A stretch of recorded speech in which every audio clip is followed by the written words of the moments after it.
Good morning students. Today we can see about algae. So in the plant kingdom, first we can see about algae. So what are algae? They are simple, thalloid, autotrophic organism. Simple means their body is very simple in nature. And thalloid means what? It is formed of thallus. What is thallus? The plant body is not differentiated into stem, root and leaf. They are having only stem-like or root-like or leaf-like structure. But it is not clearly differentiated into stem, root and leaf. That is why it is said to be as thallus. Okay. Then they are autotrophic organisms. That means they are having chlorophyll in them. So they can prepare their own food. Autotrophs means they can prepare their own food by the process of photosynthesis. Okay. So the algae are chlorophyll bearing, simple, thalloid, autotrophic organism. Now when we see about their habitat, they are aquatic organism. What do you mean by aquatic organism? They live in water, isn't it? So they can be seen in fresh water or in marine water. Okay, they are aquatic organism, can be found in fresh water or marine water. Not only in aquatic bodies they are found, even in other habitats also we can see them. That is, they can be seen in moist stones or moist soil or even on the surface of moist wood. We can see the algae growing, or even on the surface of some animals also they may grow.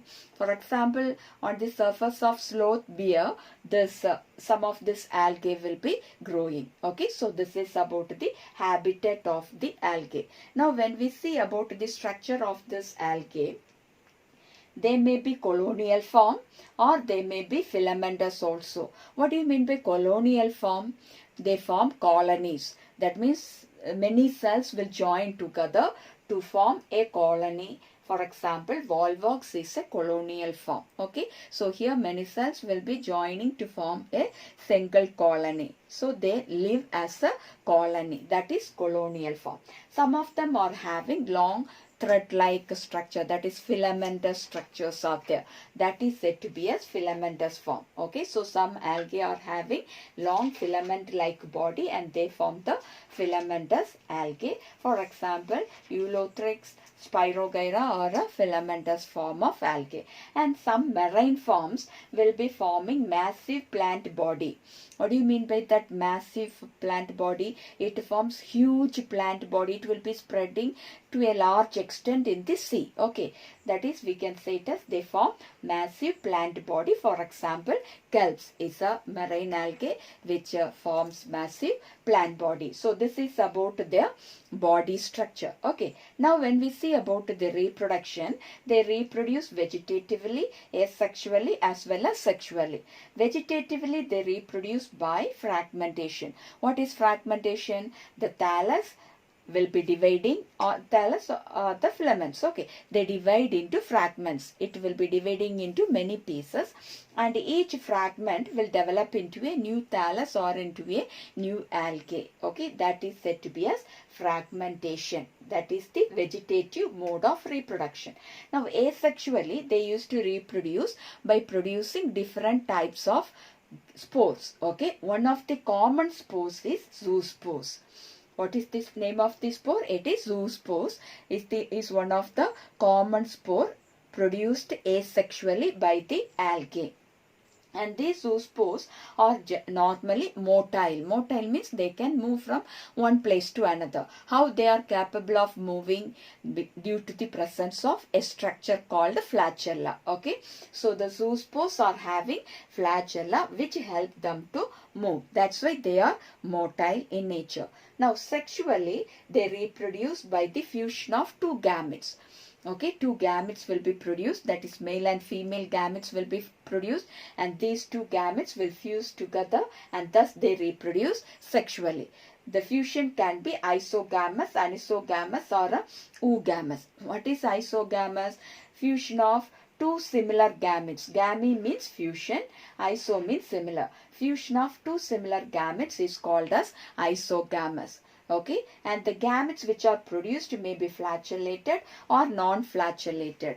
That is, in the case of Eulothrix, they used to produce similar type of gametes which are flagellated. That means they are having flagella and they can move. The gametes produced are flagellated and similar in size in the case of Eulothrix, and in the case of Spirogyra, the gametes are non-flagellated. That means they are non-motile. They do not have a flagella and they do not move, but they are similar in size. Okay, that's why it is Isogamus. Now the next type of fusion is Anisogamus.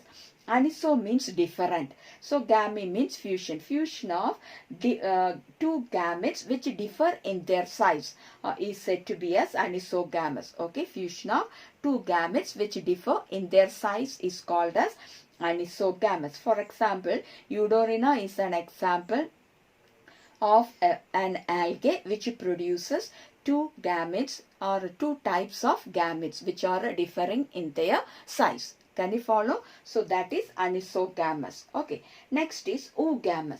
Here also it is the fusion of two gametes which differ in their size. Here the difference is very vast. That means one is large. One of the gamete is large and it is non-motile. That is, it is static. It will remain in a particular place itself, and that will be the female gamete. So the female gamete will be large, non-motile, and the male gamete will be small and motile.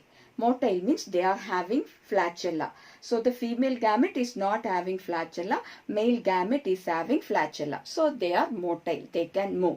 So the male gamete move and reach the female gamete, and thus it helps in fusion. Okay, so that is Oogamus.